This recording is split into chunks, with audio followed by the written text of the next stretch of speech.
இன்றைக்கி நம்ம சேனலில் நாம் எப்படி பன்னீர் பட்டர் மசாலா செய்கிறதா தான் பார்க்க போகிறோம். ஸோ வாங்க வீடியோக்குள்ளே போகலாம். இந்த பன்னீர் பட்டர் மசாலா வந்து பார்த்தீங்கன்னா எனக்கு பர்சனலாக சப்பாத்தியோ இல்லாட்டி பட்டர் நான் கூடயோ வச்சு சாப்பிட பிடிக்கும். உங்களுக்கு என்ன பிடிக்கும் அப்படின்னு சொல்லிட்டு கீழே கமெண்ட் அடிங்க. என்ன ஃபுட்டோ சரி இல்லாட்டி இந்த பன்னீர் பட்டர் மசாலாவை எந்த காம்பினேஷனு கூட வச்சு சாப்பிட்டா நல்லாயிருக்கும் அப்படின்னு சொல்லிட்டு கமெண்ட் அடிங்க. நான் வந்து அதை ட்ரை பண்ணுறேன். இப்போ வாங்க வீடியோக்குள்ளே போகலாம். வணக்கம் நண்பர்களே.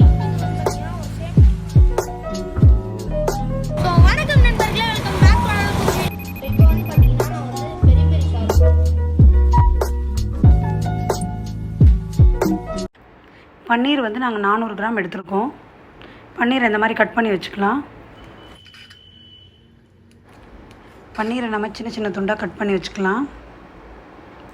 இந்த மாதிரி கட் பண்ணி எடுத்துக்கோங்க.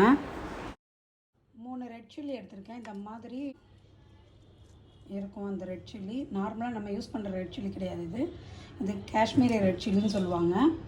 2 துண்டு பெரிய இஞ்சி எடுத்திருக்கேன். ஒரு 15 பல்லு பூண்டு எடுத்திருக்கேன். 2 பச்சை மிளகாய் எடுத்திருக்கேன். 3 தக்காளி எடுத்திருக்கேன். 4 வெங்காயம் எடுத்திருக்கேன்.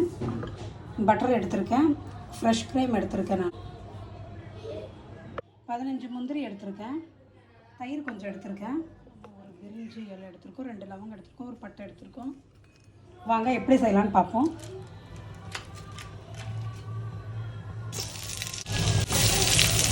இப்போ பட்டர் வந்து நல்லா கரைஞ்சிடுச்சு. இப்போ இந்த எடுத்து வச்சுருக்க பட்டை லவங்கம் பிரிஞ்சி இலையை போட்டுக்கலாம். போட்டு கொஞ்சம் நல்லா ஃப்ரை பண்ணிக்கோங்க. இப்போது எடுத்து வச்சுருக்க காஞ்ச மிளகா, பூண்டு, இஞ்சி போட்டுக்கலாம். பச்சை மிளகா போட்டுக்கலாம். முந்திரி போட்டுக்கலாம்.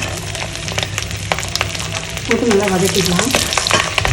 பண்ணி வச்சுருக்கேன் வெங்காயத்தை போட்டுக்கலாம்.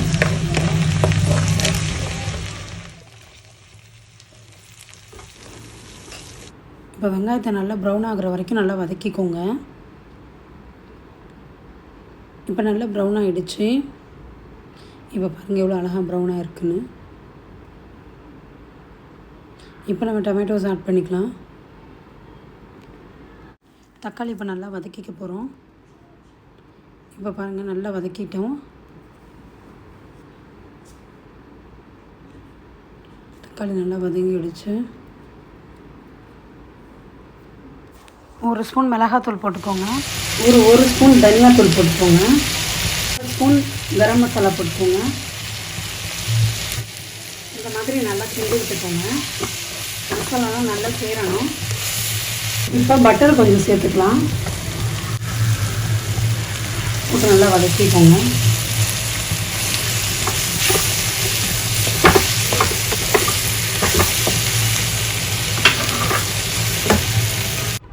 இப்போ நம்ம கொஞ்சம் தயிர் சேர்த்துக்கலாம். 3 ஸ்பூன் அளவு தான் இருக்கும் தயிர். சேர்த்து நல்லா வதக்கிக்கோங்க. இப்போ நம்ம ஸ்டவ் ஆஃப் பண்ணிக்கலாம்.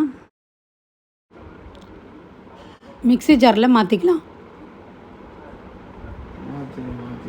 இப்போ நம்ம அரைக்க போகிறோம் இல்லைங்களா, அதுக்காக கொஞ்சம் உப்பு போட்டுக்கலாம்.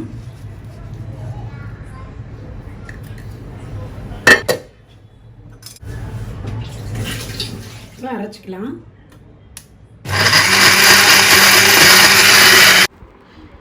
பேனில் இப்போ 2 ஸ்பூன் பட்டர் போட்டுக்கலாம்.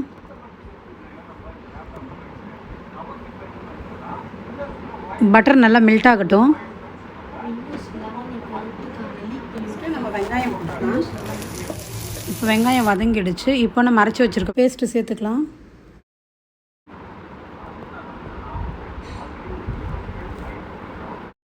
இப்போ இதை நல்லா வதக்கி விட்டுக்கோங்க. நம்ம ஜாரில் கொஞ்சம் தண்ணி ஊற்றி மசாலாவோடு சேர்த்துக்கலாம்.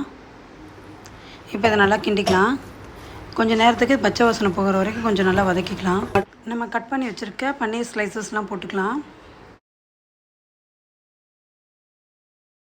கொஞ்சம் இதை நல்லா கிளறி விட்டுக்கோங்க. கொஞ்சம் அப்படி மேலே இந்த மாதிரி கிளறி விட்டுக்கோங்க, இல்லைன்னா பன்னீர்லாம் உடஞ்சிடும். கொஞ்சம் சாஃப்டாகவே கிளறிக்கோங்க. இப்போ நம்ம கொஞ்சம் கஸ்தூரி மேத்தி எடுத்துருக்கோம். அதை நல்லா அப்படி கையில் வந்து நல்லா தேய்ச்சிக்கோங்க. தேய்ச்சிட்டு நம்ம பன்னீரில் சேர்த்துக்கலாம். இது நல்லா வாசனையாகவும் இருக்கும், டேஸ்ட்டாகவும் இருக்கும். இப்போ நம்ம கொஞ்சம் ஃப்ரெஷ் க்ரீம் போட்டுக்கலாம். போட்டு இப்போ நல்லா கிளறி விட்டுக்கலாம். பன்னீர் பட்டர் மசாலா ரெடி பண்ணியாச்சு. பட்டர் நான் கூட சாப்பிடும்போது ரொம்ப டேஸ்ட்டாக இருக்கும். நீங்கள் ட்ரை பண்ணி பாருங்கள். வீடியோ பார்த்ததுக்கு நன்றி. இந்த வீடியோ உங்களுக்கு பிடிச்சிருக்குன்னு நினைக்கிறேன். பிடிச்சிருந்துச்சுன்னா மறக்காம நம்ம சேனல் லைக், ஷேர் மற்றும் சப்ஸ்கிரைப் பண்ணிக்கோங்க. பக்கத்தில் இருக்கிற பெல் ஐக்கான் கிளிக் பண்ணிக்கோங்க. அடுத்த ஒரு இன்ட்ரெஸ்டிங்கான டேஸ்டரான வீடியோவில் பார்க்குறேன். அது வரைக்கும் உங்களிடமிருந்து விடைபெறுவது உங்கள் சுகே. பாய்.